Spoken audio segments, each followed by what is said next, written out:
Feast of Our Lady of Guadalupe is celebrated on December 12th. She's Queen and Patroness of Mexico and Empress of the Americas and Patroness of the Unborn. Every year, 20 million people visit her shrine in Mexico City. 9 million alone go there for her feast day. It is extraordinary that in spite of the size of these crowds, the feast has always gone by in an atmosphere of peace without any incidents of note. It goes back to December 1531. The Blessed Virgin Mary appeared on the site dedicated by the Aztecs to their mother goddess, and she appeared to Juan Diego on the hill of Tepecac, outside a small village near Mexico City. The poor 57-year-old humble man, who was beatified by St. John Paul in the shrine in 1990 and canonized by him there in 2002, told his bishop about the visits from the Virgin of Guadalupe and her desire for a church to be built on the site where she appeared. The bishop asked for a sign to prove that Juan Diego was telling the truth. When Juan Diego asked Mary to provide this proof, she told him to gather roses growing on the hillside. And the hillside was a desert little rocky hill in the cold of December. But 'twas here he found Castilian roses and filled his cloak, called a tilma or poncho. So when he returned to the bishop, who was from Castile, he opened his cloak and fresh roses fell on the ground and miraculously revealed an imprint of Our Lady's image on his poncho. The bishop fell to his knees and agreed to build a church on the site. The Spanish conquest of Mexico had begun scarcely 13 years prior to the apparition, and the situation between the Indians and the Spaniards was extremely tense. The Aztecs had proved very difficult to evangelize and convert, but following the apparitions, millions converted to Christianity, and human sacrifices ceased completely. The Basilica of Our Lady of Guadalupe is now located on the site where she appeared. Miraculously, the 485-year-old poncho or tilma that held Our Lady of Guadalupe's image remains to this day, and according to the International Marian Research Institute, it has survived 17th century floods in Mexico City and was undamaged by a bomb planted by the Masons in 1921. The colours have not even faded over time, and the cactus cloth remains intact, although such material typically lasts fewer than 20 years. Rich with symbolism, the image itself reveals part of the message Our Lady came to give to the people of Mexico. So now we listen to the story of Our Lady of Guadalupe, narrated by David Hennessy and his wife Maria. I'm going to tell you a story. It's a true story. It was a cold Saturday before dawn in December. It was in fact Saturday the 9th of December. The stars shone in bright stillness as the man found his way along the track which led over the hills to the great Tenochtitlan, now less than an hour's walk away. He picked his way up the rocky path.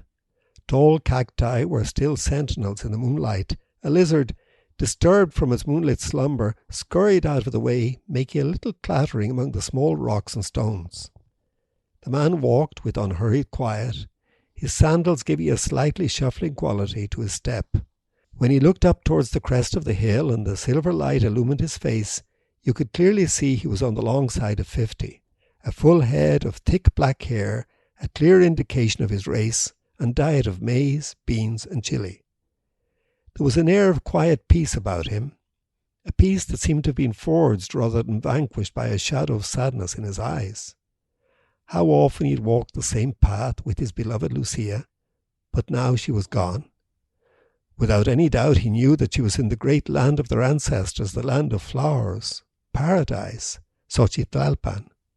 This thought comforted him, but did not remove the loneliness of his heart. He stopped to listen as all of a sudden the sound of birdsong broke the silence. But the birds were singing with a splendour and beauty he had never heard before. There must have been thousands of them. The singing was coming from the east, where the rising sun was beginning to make itself felt beyond the hill. And then it was as if the hill itself was answering with deep, sonorous harmony. Am I worthy to hear this? Maybe I'm dreaming. Where am I? Am I in the land of flowers, the land of maize, the celestial land our forebears spoke about? Then the birds became still, and he heard his name being called. Juanito, Juan Dieguito. Without any fear at all, rather he felt only happy and content, he left the track to climb the hill to see who was calling him. There at the summit stood a maiden. She called to him to come closer. Her dress shone like the sun. Rays of light came from the very rock on which she stood. The ground was lit as if by a rainbow in a mist, and the mesquites, nopales, and little plants seemed to be emeralds and gold. Juan Diego prostrated himself before her. Where are you going, my little son? My lady and my child, I must needs go to the church in Tlatelolco to study the divine mysteries that are taught to us by the ones who are the images of our Lord, our priests. Know them with all certainty, my dearest and youngest son, that I am the always perfect Virgin, Holy Mary, Mother of the one great God of truth, who gives us life, the inventor and creator of people, the owner and Lord of what is around us and what is touching us or very close to us, the owner and Lord of the sky, the owner of the earth. I want very much that they build my sacred little house here, in which I will show him, I will exalt him, on making him manifest. I will give him to the people in all my personal love, in my compassionate gaze, in my help, in my salvation. Because I am truly your compassionate mother, yours and of all the people who live together in this land, and of all the other people of different ancestries, those who love me, those who cry to me, those who seek me, those who trust in me. Because there I will listen to their weeping, their sadness, to remedy, to cleanse and nurse all their different troubles, their miseries, their suffering, and to bring about what my compassionate and merciful gaze is trying to do. Go to the residence of the Bishop of Mexico, and you will tell him how I am sending you, so that you may reveal to him that I very much want him to build me a house here, to erect my temple for me on the plain. You will tell him everything, all that you have seen and marvel at, and what you have heard.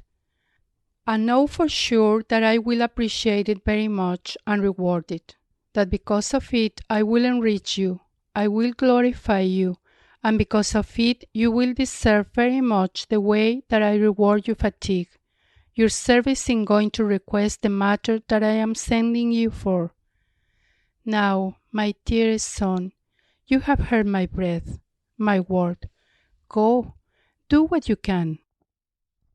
My lady, my little girl, I will go and do your venerable wish, your venerable word. For now, I, your poor Indian, take my leave of you. When Juan Diego reached the bishop's palace, he was made wait a long time before he could see the bishop, Fray Juan de Zumarraga, who was in fact the first bishop of Mexico. After all, what could a poor Indian peasant have worth the ear of a bishop? Juan de Zumarraga was a learned man. He listened attentively to Juan Diego, but gave no credence to his story, telling him to come back sometime when he would have the leisure to hear him out again and reflect on what he had said. It was getting dark as Juan Diego, feeling sad at having failed in his mission, set off on his journey home. When he got to Tepeyac Hill, he made straight for the summit. He had the joy of encountering there the Queen of Heaven at the same spot as in the morning. He prostrated himself once more and addressed her as my lady, my queen, my littlest daughter, my little girl. He told her with what difficulty he had been admitted into the bishop's presence, and how the prelate had been courteous and kind, but had not believed him.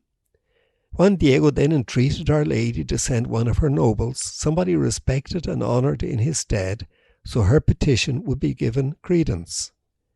Because I am really only a man from the country. I am a carrier rope, I am a back frame, a tail, a wing, a man of no importance. I myself need to be led, carried on someone's back. That place you are sending me to is a place where I am not used to going to or spending any time in, my little virgin, my youngest daughter, my lady, beloved maiden.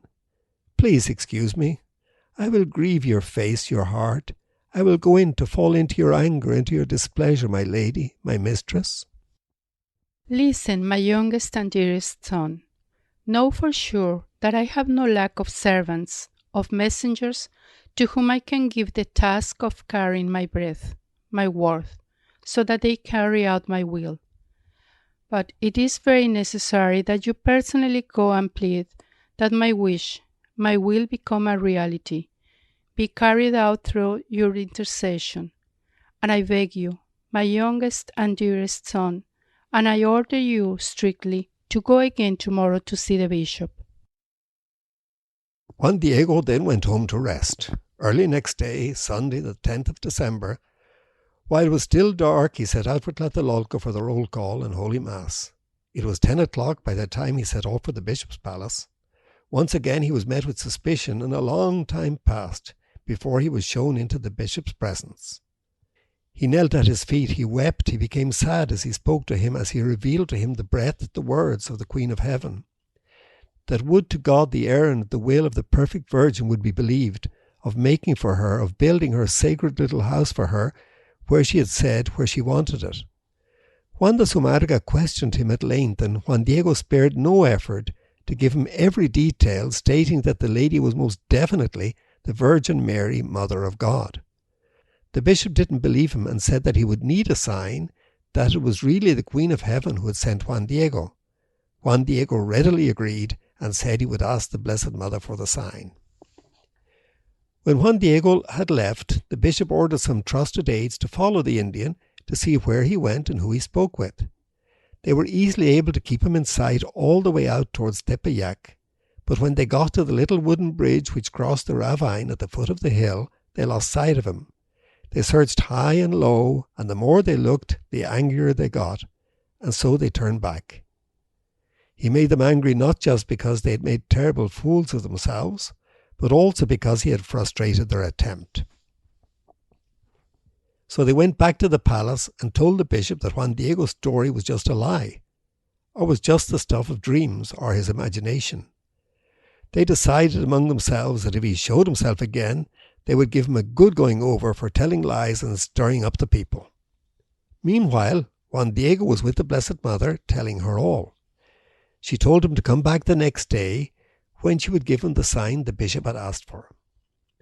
But the following day, Monday, the 11th of December, Juan didn't come back.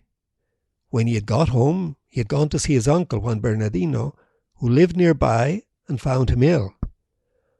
On the Monday, he got the village doctor, but his uncle was getting progressively worse as the day wore on. That night, he begged Juan Diego to set out before dawn for Tlatelolco to find a priest to hear his confession and get him ready, as he was sure he was going to die. And on Tuesday, the 12th of December, while it was still night, Juan Diego set off for Tlatelolco to get the priest.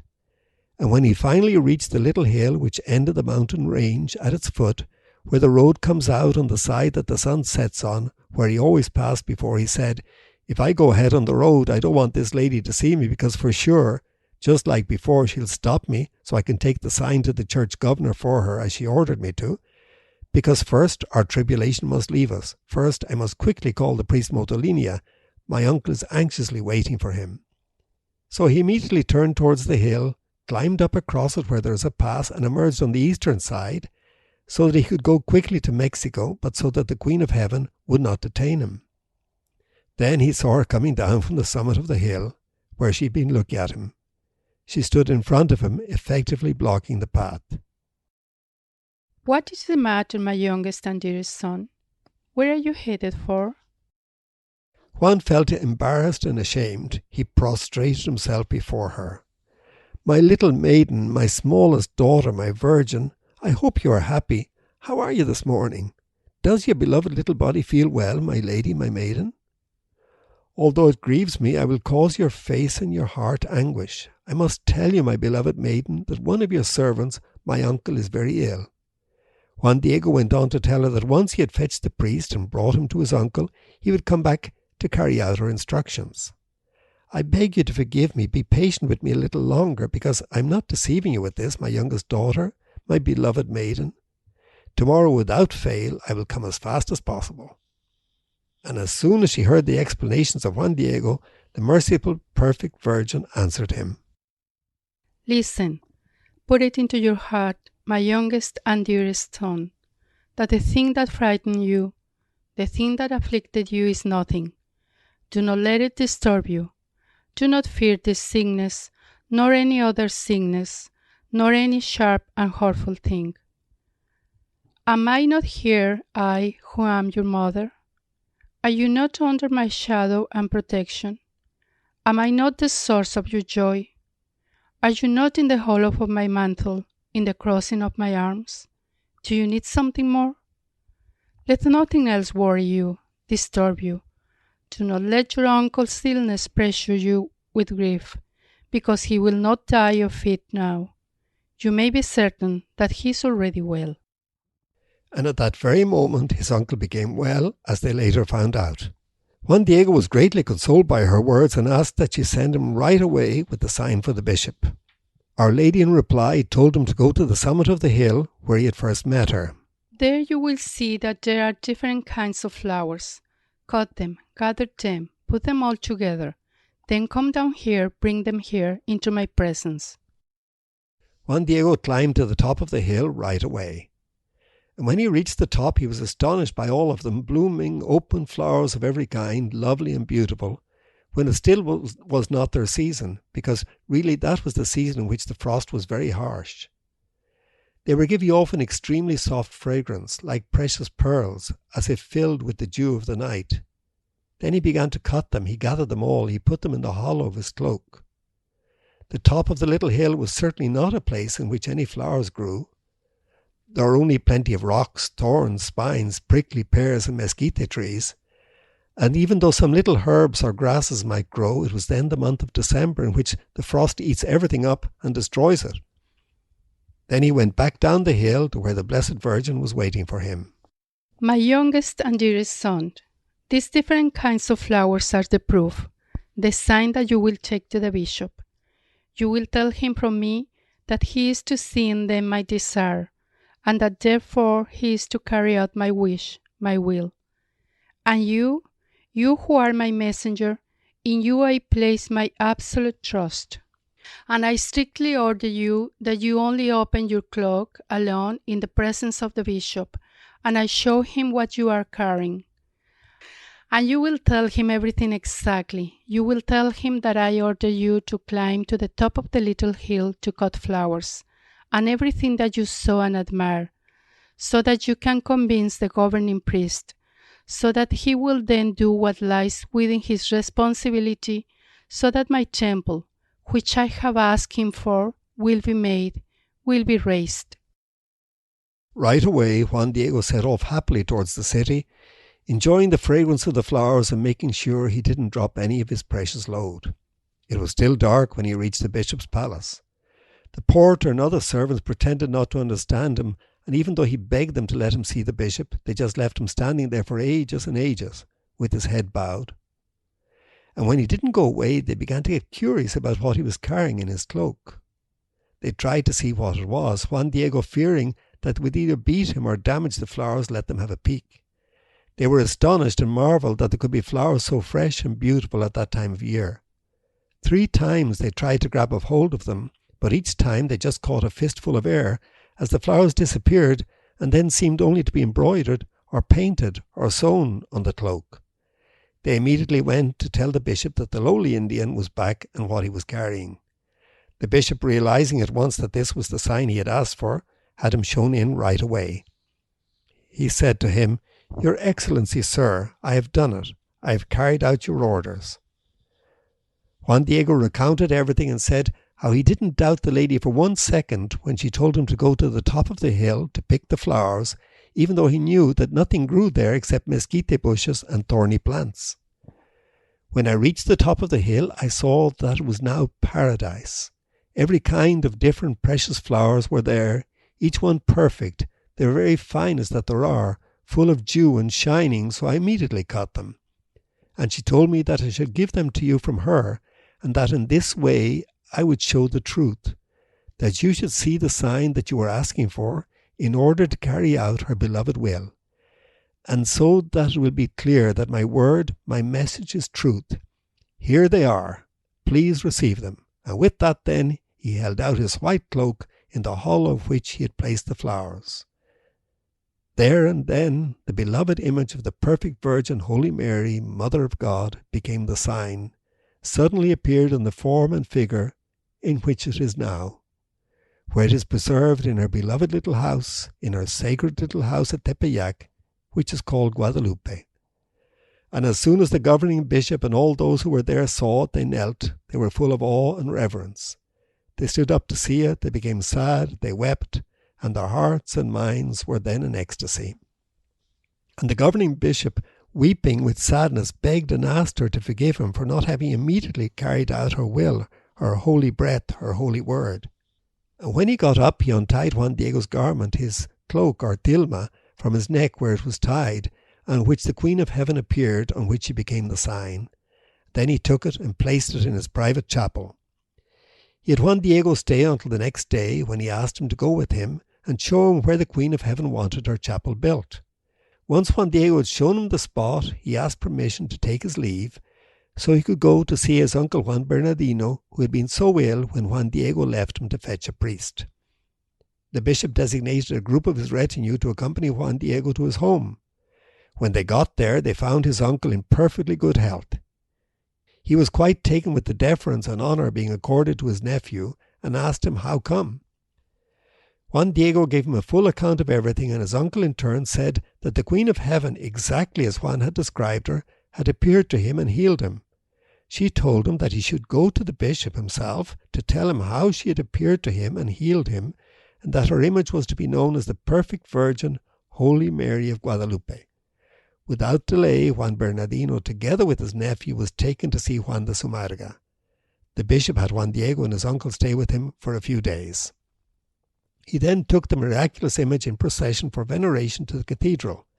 The whole city turned out and was deeply moved and marvelled at the obviously divine origin of the image. Early in the new year of 1532, Juan de Zumarraga, accompanied by Hernan Cortes and his wife, led a solemn procession to bring the image to the chapel he had ordered built at Tepeyac in response to Our Lady's request. A little house was later built there beside the chapel for Juan Diego, where as guardian of the shrine he lived out the rest of his life. On the 30th of May, 1548, Juan Diego died at Tepeyac, acclaimed by the people as a saint. Juan de Zumarraga, first Bishop of Mexico, died only 3 days later. Just a few months previously, he had received news of Hernan Cortes' death and heard that the conquistador had died with a prayer to Our Lady of Guadalupe on his lips. In 2002, Juan Diego was proclaimed a saint by Pope John Paul II. The annual event begins on the eve of the Virgin of Guadalupe's feast day, December 11th, following a tradition in Mexico City where millions gather at the Basilica of Our Lady of Guadalupe, where the cloak or poncho of St. Juan Diego, where the image of Our Lady of Guadalupe miraculously appeared, is displayed. It's a half-inch square relic, the only piece in the United States, and it's enshrined at a gilded chapel inside the cathedral. The festivities begin with the Aztec dancers performing in the cathedral plaza, where the faithful venerated the relic with offerings of prayers and flowers. At 10 p.m, then the celebration moves inside the cathedral for the Rosary. There have been several scientific discoveries revealed around the image of Our Lady of Guadalupe, and one of them is that music was found in the mantle of the Virgin, forming musical notes with the stars and flowers of her dress. The researcher Fernando Ojeda made a scientific study on the position of stars and flowers in the image of Our Lady, where he checks through the geography, geometry, astronomy and music associated with mathematics the veracity of the piece, and this allowed music experts to discover the composition of celestial music. We're going to leave you tonight with Roses for Our Lady, sung by Anne Carroll. That's all from us for this week. Thank you for listening and good night.